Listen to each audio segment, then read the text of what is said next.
오늘 시편 90편 1절에서 12절을 중심으로 남은 날을 계수하며 사는 지혜로운 인생이라는 제목으로 하나님 말씀 전하겠습니다. 2025년도 오늘이 주일로는 마지막 주일입니다. 한 해 동안 수고하셨습니다. 한 주도 이렇게 거르지 않고 주일 성수한다고 하는 것이 쉽지는 않지만 그럼에도 불구하고 우리는 우리 인생에 있어서 가장 중요하고 또 귀한 시간을 이 예배 시간으로 삼고 살아갈 수 있기를 주님의 이름으로 축원합니다. 그래서 올해뿐만 아니라 우리 인생이 하나님을 예배하는 예배 중심의 삶이 되었으면 좋겠습니다. 한 해를 이제 마무리하면서 한 해를 되돌아보면 참 세월이 빠르다라고 하는 것을 우리 권사님들이나 또 우리 성도님들은 더 잘 느끼시리라고 생각됩니다. 그런 말씀을 하더라고요.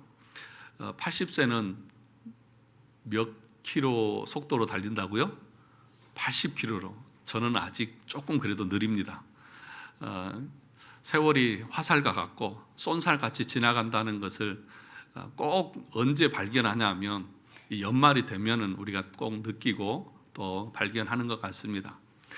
그런데 더 중요한 것은 무엇이냐 하면 우리 인생의 마지막이 있다는 사실을 우리가 이 연말을 보내면서 기억해야 한다는 것이죠. 세상은 이제 연말을 마무리하고 새해에 대한 소망, 기대 또는 더 높은, 더 많은 것을 추구하는 그런 것을 추구하고 바라봅니다. 그런데 하나님의 교회는 그렇지 않습니다. 물론 내일에 대한, 내년에 대한 소망을 우리가 품는 것도 필요하지만 더 중요한 것은 세월이라고 하는 것은 언젠가는 끝나는 날이 있고 또 시간이라고 하는 것은 멈추는 시간이 있구나. 그러므로 내 인생이 끝나는 날이 있다는 것을 이 연말을 통해서 우리가 돌아봐야 한다는 것입니다. 그래서 마지막 누군가 모든 사람들에게는 이 마지막이 올 텐데 그 마지막에 내가 하나님 앞에 어떻게 설 것인가에 대해서 묵상하고 돌아보는 시간이 이 연말이 되어져야 한다는 것입니다. 오늘 본문의 시편의 말씀을 보면 이렇게 말씀하고 있습니다. 시편 90편을 다시 한번 보시면 표제에 이렇게 되어져 있습니다. 하나님의 사람 모세의 기도, 그렇게 되어 있죠. 그죠? 하나님의 사람 모세의 기도. 그러니까 이 시편 90편의 그 저자는 누구예요? 모세가 하나님 앞에 기도하고 있는 기도의 내용입니다. 그리고 이 시편 90편은 가장 오래된 시입니다. 보통 이 시편은 누가 많이 지었어요? 다윗의 시가 많이 있잖아요. 솔로몬의 시도 있고.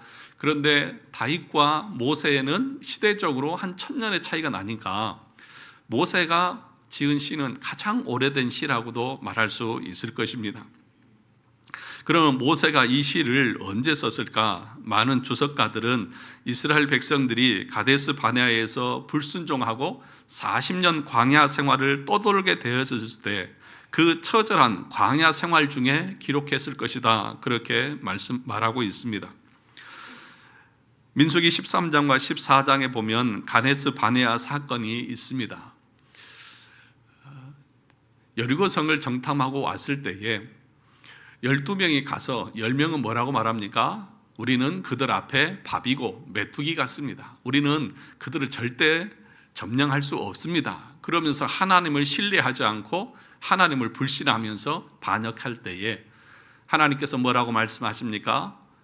여호수아 갈렙 외에 20세 이상의 모든 남자들은 이 광야에서 다 죽고 저 약속의 땅 가나안에 들어가지 못할 것이다. 그렇게 말씀하신 것입니다. 민수기 14장 29절 30절을 보면 이렇게 말씀하셨습니다. 너희 시체가 이 광야에 엎드려질 것이라. 너희 중에 20세 이상으로 계수된 자, 곧 나를 원망한 자 전부가 결단코 들어가지 못하리라. 20세 이상의 그 장정들은 약속의 땅에 들어가지 못하고 광야에서 다 죽습니다.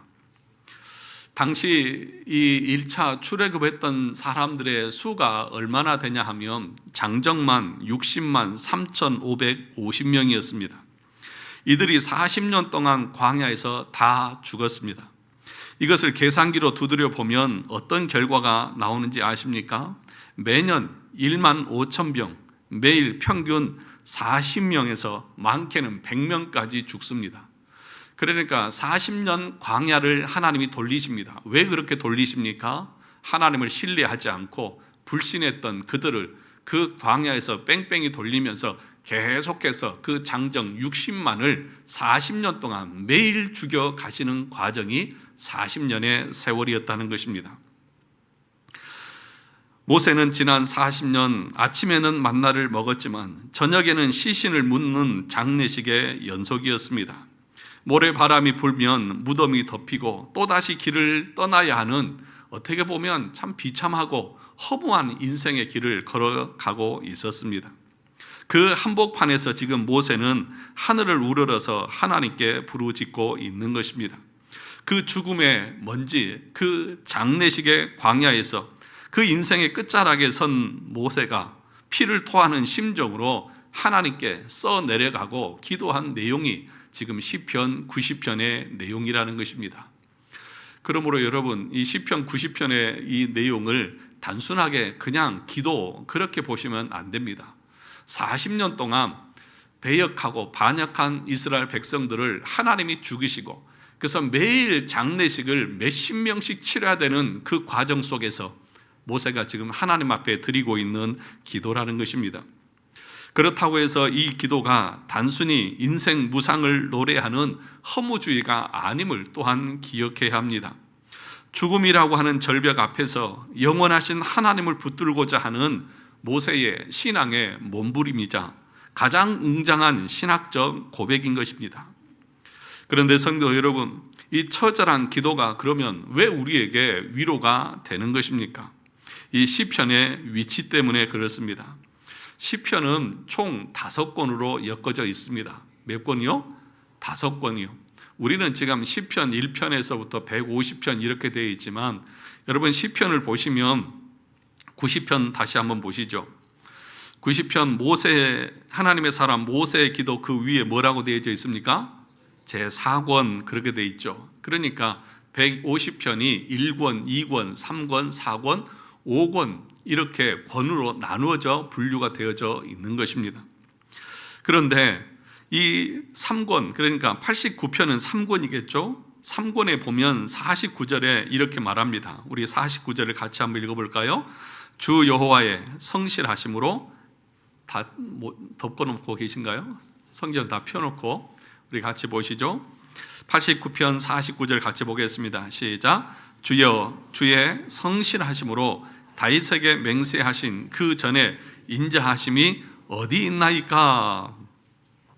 이 49절의 말씀 한번 보시죠. 다윗에게 약속하신 그 영원한 왕위가 어디 갔습니까? 그러니까 무슨 얘기일까요? 다윗에게 약속했던 그 왕조가 무너지고 이제 그 왕조가 안 보이고 이제는 다 망했다라고 하는 그 절망적인 상황을 말하고 있는 것이죠. 다윗 왕조가 망했습니다. 하나님, 우리 왕조를 지켜주신다고 했는데 그 약속이 어디 있습니까? 그 절망적인 상황, 이 3권의 마지막이 그렇게 절망적입니다. 그런데 4권에 와서 모세는 어떻게 얘기를 하고 있습니까? 4권 1절에서 그래서 말합니다. 주여 주는 대대에 우리의 거처가 되셨나이다. 여러분, 그러니까 모세는 이 구조를 통해서 뭐라고 말하냐 하면, 우리 인생은 한 해를 되돌아보면서 소망이 없고 우리 망했고 또 기쁨도 없고 절망적이고 다 끝난 것 같은 그런 우리의 인생인데, 거기에 대해서 모세는 뭐라고 말하냐면 주여 주는 대대에 우리의 거처가 되셨나이다, 그렇게 말씀하고 있습니다. 하나님이 우리의 거처다 라고 그렇게 희망을 얘기하고 있고 소망을 얘기하고 있다는 것입니다. 세상 사람들은 다 망했다, 다 끝났다 라고 말하는 그 순간에 모세는 여호와여, 여호와는 영원히 우리의 거처가 되십니다. 여호와는 영원토록 동일하십니다. 여호와께서는 모세와 함께 하실 때에도 함께 계셨고, 다윗의 그 상황을 볼 때에 다 무너진 것 같고 끝난 것 같지만 그때에도 하나님은 계시다는 것입니다. 모세는 인생의 허무함을 말하기 전에 가장 먼저 하나님의 위대하심을 선포합니다. 하나님을 제대로 알지 못하면 그래서 우리도 이렇게 허무해질 수밖에 없는 것입니다. 기독교 강요 1권 1장에서 칼빈이 뭐라고 말했습니까?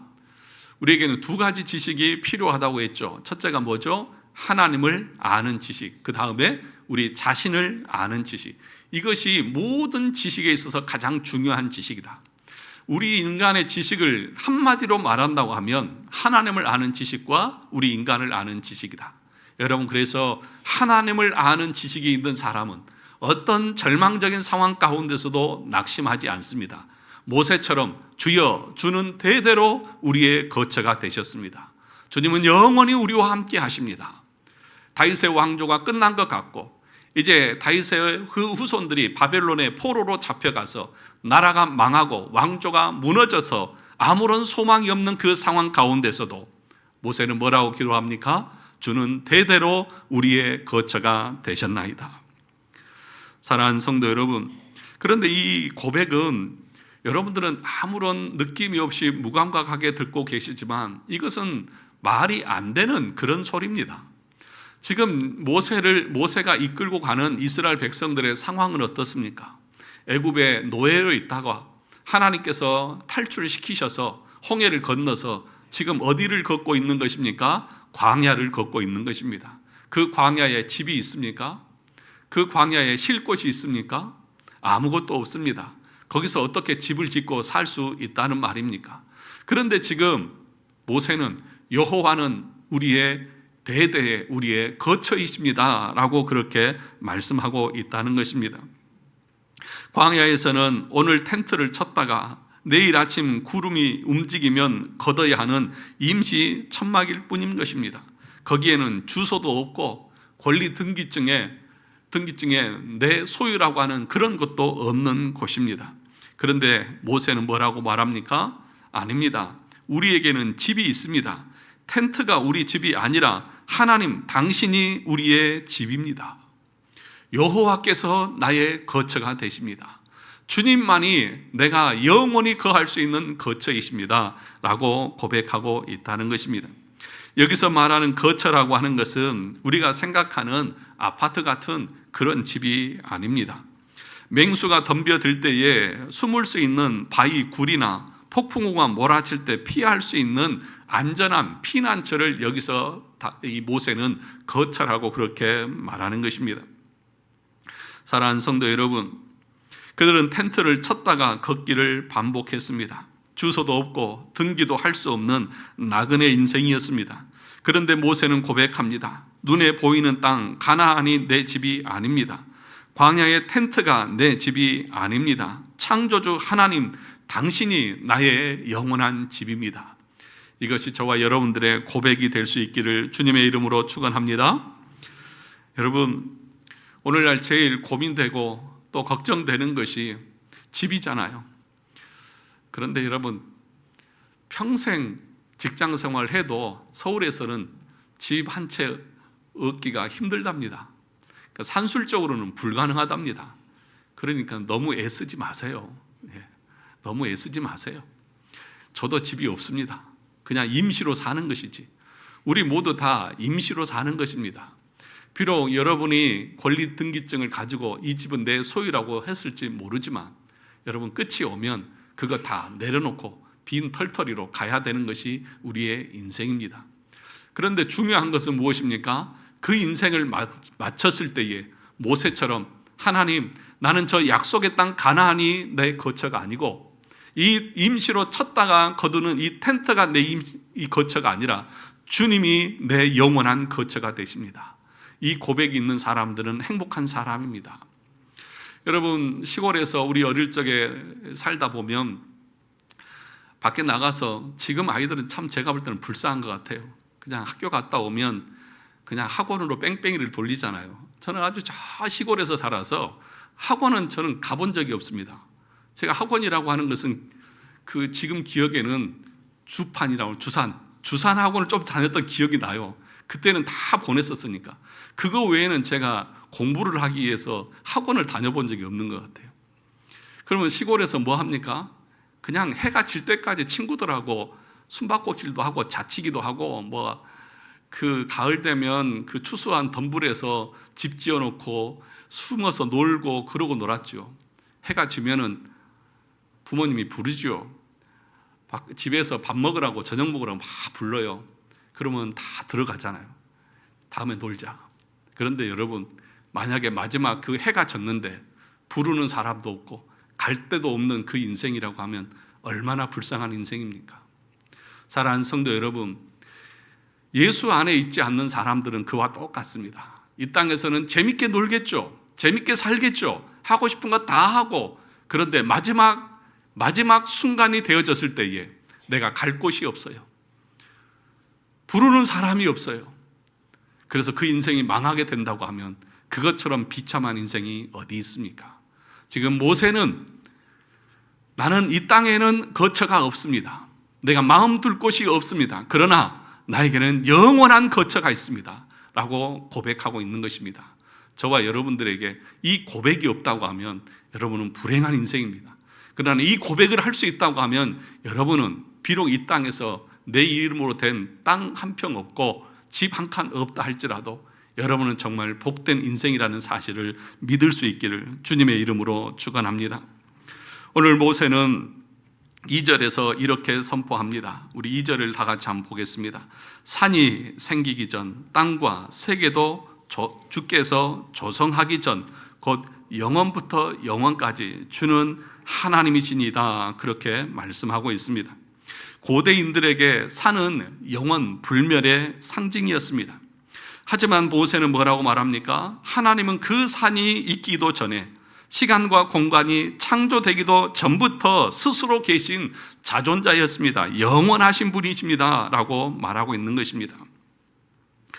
하나님은 시간 안에 갇힌 분이 아니십니다. 오히려 시간을 창조하신 분입니다. 시간이 흐르면서 늦거나 변하거나 쇠하는 분이 아니라는 것입니다. 그러므로 그 하나님은 영원하시고 그 하나님 우리에게 약속하신 말씀도 그 집도 그 거처도 영원하다고 하는 그 든든함을 모세는 이렇게 말씀하고 있는 것입니다.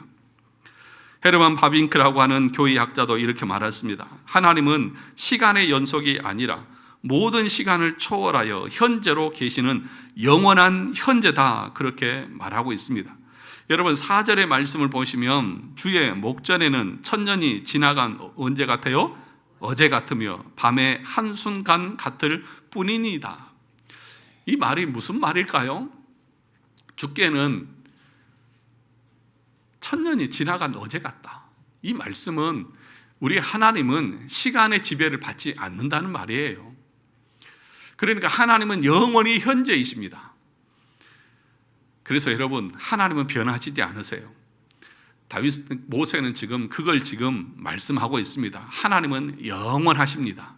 그리고 그분의 약속도 영원합니다. 세상, 시간은 다 변하죠. 흘러가죠. 그리고 늙습니다.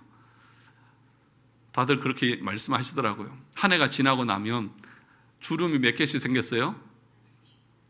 어떤 분은 하나만 생겼다고 그러고 화장을 잘 하신 분들은 하나만 생기고 피부 관리 못 하신 분들은 한 서너 개 생기고 그러셨나요?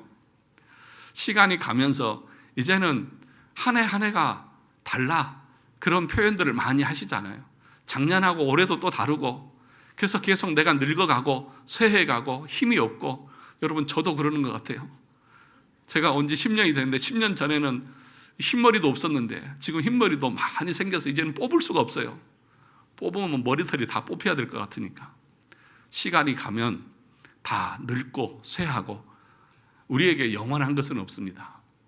오직 영원하신 분은 하나님 한 분밖에 없습니다. 그러므로 여러분의 영혼이 안전한 거처에 거하기 위해서라고 하면 변하지 않는 그 영원하신 하나님 앞에 내 마음의 모든 것을 드릴 때에 여러분의 영혼이 보존될 수 있을 것입니다. 그렇지 않고 세상의 것에 안전한 거처를 두고 그것에 내 마음의 안정을 삼는다고 하면 마지막 때에 우리의 갈 곳은 없을 것입니다. 어거스틴의 유명한 말이 있습니다. 이 어거스틴의 고백록이라고 하는 책에 보면 어거스틴이 이렇게 고백합니다. 그 어거스틴이 참 방탕한 삶을 살았잖아요. 지금은 그가 회심하고 나서는 기독교에서 아주 유명한 그런 사람이지만 그 전에는 마니교에 빠져서 이단 생활도 하고 그 어머니 모니카가 어거스틴을 위해서 얼마나 기도하는 삶을 살았습니까? 근데 그가 회심하고 나서 그가 고백록을 쓰면서 이렇게 얘기합니다. 당신은 우리를 당신을 향해서 살도록 창조하셨으므로 우리 마음이 당신 안에서 안식할 때까지는 편안하지 않습니다. 그 어거스틴이라는 사람이 젊은 시절에 방탕한 삶, 그렇게 쾌락을 추구하고 세상의 그것들을 많이 누렸지만 그 안에는 안식이 없었다는 것입니다. 만족이 없었다는 것입니다. 잠깐 즐거움뿐이었지, 잠깐의 쾌락이었지 그 안에 진정한 안식과 평안이 없었다는 것입니다. 그런데 회심하고 예수 그리스도를 믿을 때에 내가 주님 안에 거한다는 그 사실을 깨달았을 때에 그때야 그의 마음이 평안을 얻었다, 안식을 얻었다, 그렇게 말합니다. 사랑하는 성도 여러분, 우리 인생의 영혼은 하나님 안에 있을 때만 참된 안식을 누릴 수 있습니다. 왜냐하면 하나님이 우리를 창조하신 목적이 뭐예요? 하나님을 영화롭게 하는, 하나님과 함께 사는 존재로 우리를 창조하셨습니다. 그러므로 하나님을 떠나고 하나님을 멀리하는 영혼들은 육신적인 쾌락과 즐거움은 있을지 모르지만 마음의 평안은 그만큼 멀어진다는 사실을 알아야 한다는 것입니다. 우리 인생의 실존에 대해서 모세는 이렇게 얘기합니다. 우리 3절부터 6절까지 같이 천천히 한번 읽어보겠습니다. 시작. 주께서 사람을 티끌로 돌아가게 하시고 말씀하시기를 너희 인생들은 돌아가라 하셨사오니 주의 목전에는 천년이 지나간 어제 같으며 밤의 한 순간 같을 뿐이니이다. 주께서 그들을 홍수처럼 쓸어 가시나이다. 그들은 잠깐 자는 것 같으며 아침에 돋는 풀 같으니이다. 풀은 아침에 꽃이 피어 자라다가 저녁에는 시들어 마르나이다. 그렇게 말씀하고 있습니다. 3절을 다시 보시면 주께서 사람을 뭘로 돌아가게 하신다고요? 티끌로 돌아가게 하신다. 이 티끌이라고 하는 것은 창세기에서 하나님께서 우리 인간을 흙으로 지으셨다고 하는 그 흙과는 다릅니다. 무슨 말이냐 하면 여기서 말하는 티끌이라고 하는 것은 깨어져 부서진 가루, 먼지 같은 것을 말하는 것이죠. 그러니까 하나님께서 우리에게 말씀하시면서 너는 돌아가라, 너 여기서 끝내라 라고 말하면 우리가 멀쩡한 것 같지만 흙이 깨어져서 다 으깨어져서 가루가 되어진 것처럼 우리 육신이 살았다가 죽어서 땅에 묻히면 어디로 돌아갑니까? 다 흙으로 돌아가서 흩어지는 것처럼 그렇게 돌아갈 수밖에 없다는 것입니다. 이 땅에서 아무리 명성을 누리고 재물을 누리고 권세를 가졌다 할지라도 하나님이 말씀 한마디로 너는 이제 돌아가라 라고 말하면 그 모든 것을 내려놓고 흙먼지처럼 가루처럼 다 돌아갈 수밖에 없는 것이 우리 인생이라는 것입니다. 그러면서 모세는 우리의 인생을 이렇게 말합니다. 4절을 보시면 밤의 한순간 같은 뿐이다. 한순간, 일경, 보통 일경을 이 성경에서는 3시간에서 4시간 그 정도가 일경이라고 말합니다. 잠깐 순간이라는 것입니다. 가끔씩 이 새벽 예배에 이렇게 알람을 해놨다가 처음 피곤할 때는 어때요? 한 5분만 자야지. 5분만 자고 났는데 어때요? 1시간이 후딱 가버리고 그런 경우 있잖아요. 그래서 왜 못 나오셨어요? 그러면 잠깐 눈 붙인다는 것이 1시간이 훌쩍 가버렸다. 그게 잠깐입니다. 근데 지금 모세는 우리 인생을 어디에 비유하고 있어요? 거기에 비유하고 있어요. 잠깐 잠자고 일어났는데 근데 다 끝난 거예요. 제가 올해 처음으로 내시경 검사를 했습니다. 위하고 대장하고 다 했습니다. 근데 마취대 들어갑니다. 근데 다 끝났더라고요. 한지도 몰라요. 잠깐 이렇게 눈 떠보니까 언제 했지? 그것이 우리 인생입니다. 잠깐 자고 일어나면 다 끝나는 것이 우리 인생이에요. 그런데 어리석은 인생들은 자기가 이 땅에서 영원히 천년만년 살 수 있을 것처럼 자기 그 권세가 힘이 영원할 것처럼 그런 착각 속에서 살아갑니다. 근데 성경은 뭐라고 말합니까? 하나님이 한번 너 돌아가 라고 말하면 그걸로 우리 인생이 끝난다는 사실들을 모른다는 것이죠. 그래서 야고보서도 4장 14절에서 너희는 잠깐 보이다가 없어지는 안개니라. 또 뭐라고 말합니까? 5절에 보면 주께서 그들을 홍수처럼 쓸어 가시나이다. 그들은 뭐예요? 잠깐 자는 것 같으며 아침에 돋는 풀 같고, 6절에도 풀은 아침에 꽃이 피어 자라다가 저녁에는 시들어 마른다. 하루를 못 버텨요. 이 이스라엘이나 이 중동 지역에서는 바람이 불어오면 아침에 폈다가 다 시듭니다. 이슬도 잠깐 있다가 해가 돋으면 다 없어지는 것처럼 그것이 우리 인생이라는 사실을 말씀하고 있는 것입니다. 사랑하는 성도 여러분, 이 말씀은 허무주의를 조장하는 것이 아닙니다. 그렇게 인생이 허무하다, 헛되다, 그 얘기를 하고 있는 것이 아닌 것입니다. 무슨 얘기냐 하면 너 자신을 정확하게 알라는 것입니다. 인간이 어떤 존재인지를 분명하게 알라는 것입니다. 우리 인생이 이런 것이라는 것을 분명하게 아는 것이 지혜인 것을 우리에게 가르치는 것입니다. 우리는 하나님 없이는 먼지에 불과한 존재라는 사실을 뼈저리게 인정하라는 것입니다. 7절과 말씀에 보면 우리가 그렇게 나이 먹어서 죽는 이유에 대해서 이렇게 말합니다. 7절을 8절을 같이 읽어보겠습니다. 우리는 주의 노에 소멸되며 주의 분내심에 놀라나이다. 주께서 우리의 죄악을 주의 앞에 놓으시며 우리의 은밀한 죄를 주의 얼굴빛 가운데 두셨사오니. 우리가 왜 늙고 왜 병들고 왜 우리의 인생이 끝납니까? 왜요? 사람들은 자연스럽게 자연적인 노화를 얘기합니다. 사람이 시간이 지나면 자연스럽게 늙고 병들고 죽는 것은 순리라고 그렇게 가르칩니다.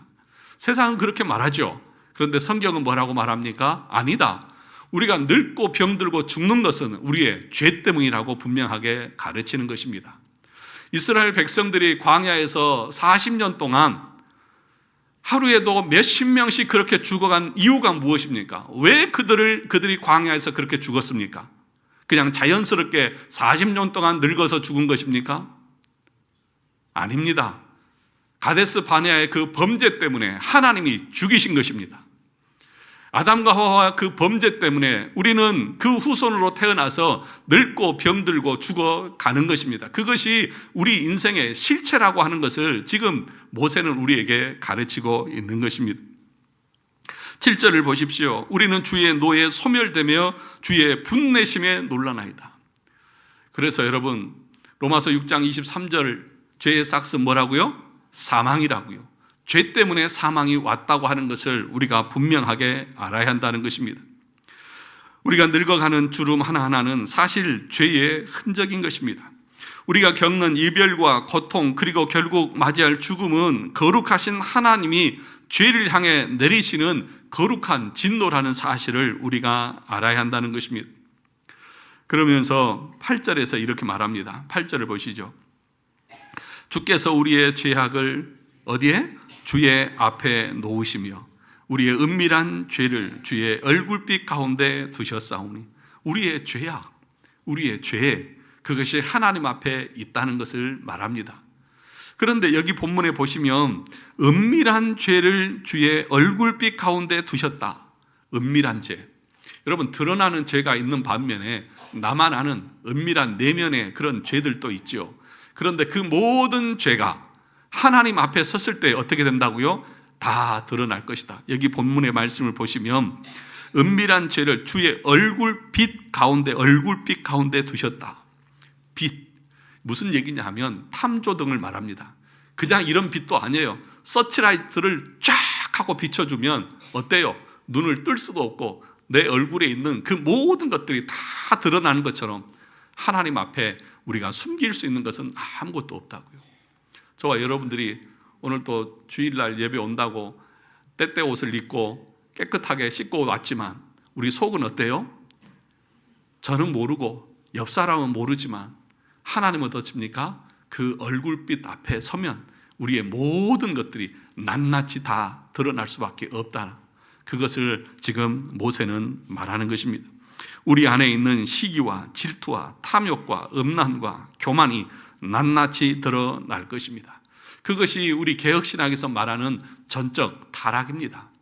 우리의 모든 영역들이 타락하고 부패해서 하나님의 긍휼과 자비가 아니면 우리가 구원받을 수 없는 하나님의 그 진노 가운데 있는 백성이라는 것입니다. 그래서 9절의 말씀에도 뭐라고 말합니까? 우리의 모든 날이 주의 분노 중에 지나가오며. 언제 어떻게 지나간다고요? 분노 중에요. 하나님의 분노가 우리 위에 있다. 그리스도를 알지 못하는 모든 인생 그 위에, 그 인생길에 뭐가 있는 거예요? 하나님의 분노가 그 위에 있다. 근데 우리는 몰라요. 자기가 당하는 그 고난이 하나님의 분노가 내 위에 임해서 임한 것이라는 사실을 모르는 것입니다. 그러면 여러분, 우리는 끝난 것입니까? 여러분, 이 말씀만 보면 7절과 8절 이 말씀만 보면 우리 인생이 소망이 없는 것 같아요. 그런데 여기에 우리의 소망이 있습니다. 정말 내가 하나님 앞에 죄인이고, 그리고 내 죄를 하나도 숨길 수 없는 존재고, 그 죄 위에 하나님의 분노가 있고 죄의 삭시 사망이라고 하는 것을 분명하게 깨달은 사람들은 하나님이 그들에게는 긍휼과 자비를 베풀어 주시는 것입니다. 오늘 이 시편 90편에는 십자가라고 하는 단어는 없습니다. 그런데 지금 이 모세의 마음에는 무엇이 있느냐 하면, 우리가 분노 중에 있지만 이 분노에서 살아날 수 있는 길이 있다는 것을 우리에게 말하는 것입니다. 그것이 무엇입니까? 예수 그리스도께서 오셔서 우리를 대신해서 죽으실 그 죽음에 대해서 모세는 바라보고 있는 것입니다. 하나님의 그 불타는 진노, 인간이 부서져야 하는 그 연약함 사이를 막아줄 그 누군가가 필요한데, 그분이 바로 예수 그리스도라는 것입니다. 이것이 오늘 본문의 말씀의 가장 중요한 핵심입니다. 요한복음 1장 14절에 보면 말씀이 육신이 되어 우리 가운데 거하심에, 그렇죠? 우리 가운데 거하셨다. 말씀이 육신이 되어 우리 가운데 거하셨다. 이 말씀은 누구를 가리켜요? 예수 그리스도를 말합니다. 그분이 우리 가운데 거하셨다. 이 거했다라고 하는 말의 뜻이 뭐냐면 장막을 쳤다, 그런 뜻입니다. 영원하신 하나님이 친히 우리와 똑같은 텐트를 치시고 우리 삶의 현장에 오셨습니다. 바로 그 예수 그리스도께서 우리의 영원한 거처가 되신다는 것입니다. 1절에서 주여 주는 대대로 우리의 거처가 되셨나이다. 예수 그리스도께서 우리의 영원한 거처이심을 모세는 지금 고백하고 있는 것입니다. 여러분, 요한복음 14장에서도 2절에 보면 예수님께서 내가 가서 너희를 위해서 뭘 마련하겠다? 거처를 예비하면 마련해놓고 다시 와서 너희를 나 있는 곳에 함께 거하도록 하겠다. 그것이 우리 주님께서 약속하고 계시는 것입니다. 여러분, 여기서 앞에서 말했던 이 티끌로 돌아간다. 이 티끌이 뭐라고 했습니까? 부서지고 깨어지는 것이라고 했지 않습니까? 그런데 여러분, 이사야 53장에 보면 그리스도의 상함에 대해서 얘기합니다. 그 상한다, 우리 죄 때문에 그리스도께서 상함을 입으셨다, 이 상했다고 하는 말이 똑같은 말입니다. 깨어졌다는 거예요. 예수 그리스도께서 이 땅에 오셔서 십자가에서 우리 대신 깨어지셨습니다. 우리 대신 가루가 되어지셨고, 우리 대신 하나님의 진노를 받으셔서 그 진노의 무게에 늘려서 으깨어진 것입니다. 그래서 우리가 그 예수 그리스도 안에서 생명을 얻을 수 있는 것입니다. 그래서 이사야 53장에 이 상했다고 하는 말은, 여러분, 이 뭔가 이 과일이나 이런 거 보면 돌을 찍으면 어떻게 돼요? 깨어지고 으깨어지잖아요. 막 으깨잖아요. 그 상함을 말하는 것입니다. 예수님께서, 영원하신 그분께서 이 땅에 오셔서 우리를 대신해서 그 상함을 입으시고 철저하게 으깨어지고 부서졌다는 것입니다. 뿐만 아니라 주의 얼굴빛의 진노라고 말했습니다. 앞에서 말했죠? 8절에 보면 주의 얼굴빛 가운데, 그 진노가 그 얼굴빛 가운데 있습니다. 그런데 그 진노의 그 얼굴빛을 누가 받으셨습니까? 예수님께서 십자가에서 아바 아버지 어찌하여 나를 버리시나이까, 그 진노를 하나님은 예수 그리스도에게 다 쏟으셨던 것입니다. 사랑하는 성도 여러분, 그러므로 이제 예수 그리스도 안에 있는 우리에게는 죽음은 더 이상 형벌이 아닙니다. 하나님의 진노는 사라졌고 은혜의 아침이 밝아왔습니다. 이것이 성경에서 말하는 복음인 것입니다. 분명하게 모세는 말하잖아요.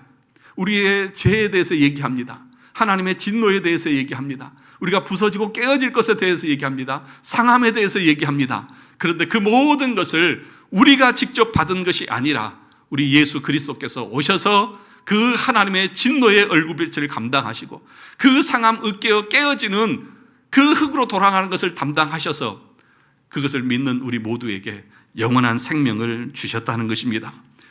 저와 여러분에게는 여기에 소망이 있고 이것이 우리의 유일한 기쁨이고 즐거움입니다. 지금 모세는 그 고백을 하고 있는 거예요. 1절을 다시 한번 보시면 뭐라고 말합니까? 주여, 주는 대대에 우리의 거처가 되셨나이다. 이 예수 그리스도 안에서 이것을 다 경험한 사람들은 이렇게 고백할 수 있고, 그래서 이 세상의 것이 부족하다 할지라도 주님 안에서 참된 거처, 안식을 누리며 살게 되는 것입니다. 그러면 구원받은 우리는 어떻게 살아야 합니까? 우리 12절을 같이 한번 보겠습니다. 12절 같이 읽겠습니다. 시작. 우리에게 우리날 계수함을 가르치사 지혜로운 마음을 얻게 하소서. 우리에게 우리날 계수함을 가르치사 지혜로운 마음을 얻게 하소서. 어떤 것이 그러면 지혜로운 인생이냐? 나의 남은 날을 계수하라는 것입니다. 여기서 계수하라고 하는 것은 1, 2, 3, 4 더하기 해서 이제 내가 80이니까 이제 보통 뭐 한 10년, 20년은 더 살 수 있겠네? 이런 시간을 계산하는 것을 말하지 않습니다. 나는 이제 젊으니까, 이 젊은 사람들은 앞으로 나는 내가 살아갈 날이 창창해. 아직도 50년, 60년 남았어. 그 얘기를 하는 것이 아닙니다. 이 계수하라고 하는 그 말의 의미는 어떻게 사는 것이 진짜 복된 인생인가를 생각해 보라는 거예요. 그리스도 밖에서 사는 사람이 진짜 복된 인생인지, 세상의 명예와 돈과 쾌락과 이런 세속적인 것을 추구하면서 사는 사람이 복된 삶인지, 아니면 남은 생에 주님의 영광을 위해서 주의 말씀에 순종하면서 사는 것이 진짜 복된 인생인 것인지 한번 돌아보라는 거예요. 한번 생각해 보라는 거예요. 그것이 진짜 이 지혜로운 인생이라는 거예요. 앞에서 말한 것처럼 우리 인생이 다 전적으로 타락해서 예수 밖에 있는 자들은 진노와 깨어짐과 부서짐과 그 하나님의 심판이 있다는 것을 안다고 하면 어떻게 살아가야 할까요? 어떤 것이 정말 지혜로운 인생일까요? 그거는 목사님 생각이지 뭐 저는 그렇게 생각하지 않습니다. 예, 좋아요. 그렇게 생각하셔도 됩니다. 그러나 여러분, 하나님은 영원하신 분이라고 했습니다. 산이 생기기 전에도 계셨습니다. 모세가 있기 전에도 계셨고 다윗이 있기 전에도 계셨고 그 말씀이 지금까지 하나도 틀리지 않고 계속해서 성취되어져 가고 있습니다. 앞으로 다시 재림하셔서 심판하신다고 하는 그 말씀도 반드시 이루어질 것이고, 우리 주님이 내가 와서 다시 너희가 나 있는 곳에 거처에 너희들이 함께 살게 하겠다고 하는 그 약속의 말씀도 반드시 성취될 것입니다. 그러므로 여러분, 한 해를 마무리하면서 어떻게 사는 것이 지혜로운 인생입니까? 야, 올해 못했던 거 내년에 더 열심히 해야지, 이것입니까? 아니면 내가 지금까지 하나님을 멀리하고 하나님 밖에서 살았는데 이것이 정말 어리석은 인생이구나, 정말 주님을 가까이하고 말씀 가운데서 남은 생애를 주와 동행하는 것이 진짜 지혜로운 인생이고 복된 인생이구나, 이것을 생각하는 것이 연말에 우리가 해야 될 것 아니겠습니까? 사랑하는 성도 여러분, 우리 인생이 70이고 강건하면 80입니다. 이 말은 이스라엘 백성들이 광야 생활 가운데에서 20세에 나왔던 그 사람들이 그 안에 다 죽은 거예요. 여러분, 우리 인생이 길지 않습니다. 잠깐 눈 감았다 뜨니까 90이요. 그냥 주님 앞에 설 날이 가까운 것입니다. 남은 인생 어떻게 사시겠습니까? 내년을 어떻게 살아가시겠습니까? 내년에도 똑같이 그렇게 내가 하고 싶은 대로 사실 것입니까? 아니면 정말 지혜로운 인생처럼 내가 어떤 존재인지를 깨닫고 하나님이 요구하신 삶이 무엇인지를 깨닫고 주님과 동행하는 복된 인생, 지혜로운 인생을 사시겠습니까? 이 마지막 주일을 보내면서 내 인생을 다시 한번 계수해 보는 그런 지혜로운 성도들이 다 되시기를 주님의 이름으로 축원합니다.